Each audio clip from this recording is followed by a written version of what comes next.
Can a driver be penalized for gaining an advantage if the stewards themselves recognize that they did not have control of their car? Are we facing one of the FIA's most embarrassing mistakes in recent years? It all begins in a setting full of tension, the Autodromo Hermanos Rodriguez, a track with extreme altitude, tight curves, and a recent history marked by controversial decisions. But what happened this time was not a simple error of interpretation or a questionable move between drivers. What happened was a direct blow to the integrity of Formula One's sporting decisions. Lewis Hamilton, involved in a direct battle with Max Verstappen, faces one of the most challenging maneuvers of the Grand Prix, braking in turn 4. Both drivers go to the limit, one trying to overtake, the other trying to defend, and in the middle of that millimeter tension, the braking point occurs. Hamilton locks the brakes, enters the corner past the corner, and ends up taking the alternative route, an escape that was not planned, but was inevitable. There was no time to correct, there was no space for a different decision. It was an instinctive reaction to a critical moment. Up to that point, the scene could have been interpreted as a piloting error under pressure. But the real storm begins when the official documents of the FIA stewards are published. And this is where the case explodes. Document 37, signed and sealed by the FIA, bluntly admits that Hamilton had a fully justifiable reason for not following the escape route stipulated by the race director. It is clearly established that his car was going too fast as a result of a brake lock, which made it physically impossible to turn and follow protocol. That is, the FIA recognizes that the driver acted in good faith in an adverse technical situation. Until then, one might think that the case was closed. No action would be taken, as the document also states. However, in an action that defies any regulatory logic, Document 36 published in parallel imposes a 10-second penalty on Hamilton for having gained a lasting advantage outside the track limits. The contradiction is so obvious that it seems like a bad joke. How can the same regulatory body issue two such radically opposing decisions in the same event, on the same action, with the same pilot? But this is not just a paper inconsistency. This contradiction calls into question the entire chain of logical reasoning behind sporting sanctions in F1. If one document states that Hamilton cannot be required to follow the correct path because it is beyond his control, and the other penalizes him for not returning the position obtained in that same situation, then the structure of interpretation of the regulation has collapsed on itself. The most serious thing is that we are not talking about subjectivities or slow-motion interpretations. We are talking about official statements signed by the same entity in the same race and applied to the same maneuver. The implicit admission of error is present, but camouflaged in bureaucracy. What should have been an objective technical review ended up being an exercise in regulatory contradiction that has put the entire Formula One community on alert. The key is in the ambiguity of the concept of durable advantage. This expression, so common in the FIA regulations, is designed to punish those drivers who, after leaving the track, obtain an objective improvement in their position or time, and do not return the advantage obtained. But what happens when that advantage was neither sought nor generated voluntarily? Should the regulations be applied with the same weight when the action is a consequence of an unavoidable technical failure? This is where analysts begin to divide. There are those who maintain that the FIA cannot enter the field of judging intentions, but only facts. For them, if Hamilton overtook Verstappen off the track and did not return the position, the penalty is appropriate, regardless of whether or not he could have avoided it. Sports justice, under this approach, must be blind to the circumstances. But there is another block of experts, including several former commissioners and retired pilots, who defend an opposite view. Context does matter. In this case, the advantage was the result of a brake lock caused by specific technical conditions: high altitude, overheating of the discs, low grip, and racing pressure. A combination that, according to these experts, should have been interpreted as a forced act, not punishable. What is truly at stake here is not Hamilton's position.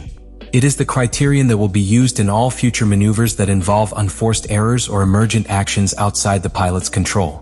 If it is established that an action can be sanctioned even when the commissioners recognize that it was not deliberate, the door opens to penalizing any incident according to visible consequences, and not according to its real cause. The regulations of Formula One have always worked as a delicate balance between letter and spirit. Standards are written to be interpreted judiciously, adapted to context, and applied consistently. But what happened in Mexico 2025 breaks that harmony. The FIA wrote the context, understood it, and still decided to ignore it to apply a mechanical, almost robotic sanction. That decision has aroused deep fear among the teams. Because if the stewards are capable of imposing sanctions despite recognizing that the technical conditions invalidated compliance with the rule, who guarantees that the next penalty is not even more absurd, more arbitrary, or more dangerous for the integrity of the sport? Furthermore, this debate does not occur in a vacuum. It comes in the middle of a season already marked by controversial changes, controversial technical decisions, and an intense battle for the championship between multiple teams. Every point counts. Every decision by the stewards has the potential to alter the destiny of races, drivers, and manufacturers. It's not just a question of sporting justice, it's a question of competitive legitimacy. And if legitimacy begins to erode from the regulations themselves, then the damage can be much deeper than what appears in a simple table of results. The difference between an opinion and proof lies in the data. And in the case of Lewis Hamilton at the 2025 Mexican Grand Prix, the telemetric data is devastating. Because they not only reinforce the narrative that the driver did not have absolute control of the vehicle at the time of the maneuver, but they crudely expose the weakness of the FIA's sanctioning argument. When we talk about telemetry in Formula One, we are not talking about assumptions or subjective impressions. We are talking about precise information obtained directly from the car's sensors. Braking force, pedal pressure, steering wheel angle of rotation, speed, mass transfer, brake temperature, and instant adhesion of the tire to the asphalt. That data, captured down to the millisecond, doesn't lie. In the key lap of the controversy, Hamilton's telemetry reveals late braking, yes, but also a total lockup in the front wheels caused by a combination of environmental and technical factors that make the Autodromo Hermanos Rodriguez a particularly hostile scenario. The extreme altitude of more than 2,200 meters above sea level decreases air density, which affects two critical variables: brake cooling and downforce. With less oxygen, brake systems operate at higher temperatures because cooling capacity is drastically reduced. As the discs and pads heat up, the risk of losing braking sensitivity and causing stalling increases exponentially. And to this is added the lower aerodynamic load on the front axle, which makes it even more difficult to support the car when entering the curve. In conditions like this, Hamilton enters turn 4 fighting not only against Verstappen, but against physics itself. When you apply the brakes, the wheels lock, the car does not respond, and what follows is a straight trajectory that cannot be corrected even by perfect reflexes. The steering wheel is turned. The pilot is reacting. But the car does not respond. Escape is not a choice. It's the only way out. And the most relevant thing, that sequence is registered. The sensors clearly show the exact moment at which the car stops obeying. There is no path adjustment, no clipping intention. Just a mechanical fight against a car that has crossed the adhesion limit. Furthermore, an analysis of the total time of the maneuver reinforces the idea that Hamilton did not gain a structural advantage. Although he overtook Verstappen in the process, the total sector time was almost identical to previous laps. There was no real-time gain that could translate into a sustainable competitive advantage. In other words, the gain was positional but not strategic. And that is a fundamental difference.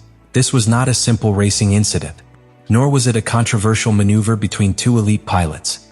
It was, rather, a moment of institutional rupture, an episode where a fissure that has been forming for years within the regulatory structure of Formula One was exposed. The case of Lewis Hamilton in Mexico 2025 will be remembered as more than just a controversial sanction. It will be remembered as the exact point where the regulations and their application collided head-on with the technical reality of the sport. Because when the body that dictates the rules admits in writing that a driver acted in a justified manner and, at the same time, sanctions him for that same action, the logic that underpins the entire sports system is compromised. And this is not an isolated problem. It is the crystallization of a crisis of confidence that has been brewing for years. Inconsistent decisions, changing criteria depending on the circuit or the panel of commissioners, penalties without clear public explanation, and now even documents that contradict each other within the same race. All of this has built a climate of skepticism, inside and outside the paddock, that the FIA can no longer ignore. The same thing is happening now. And while there's no championship on the line, there's something even more important at stake: the legitimacy of every future outcome. Because if the community begins to believe that the result of a race can be altered by incoherent decisions, it will no longer be just a sport. It will be a scripted show, a story without internal consistency. The Hamilton case is not only about whether or not he should have returned the position to Verstappen. It is about whether Formula One can continue to allow itself to operate under a regulatory structure that contradicts its own technical logic. It deals with whether decisions on the track will continue to be guided by subjective interpretation or by objective technical principles. And above all, it is about whether the drivers who put their lives at risk lap after lap can fully trust the judgment of those who judge them. Let me know in the comments what you think about all this.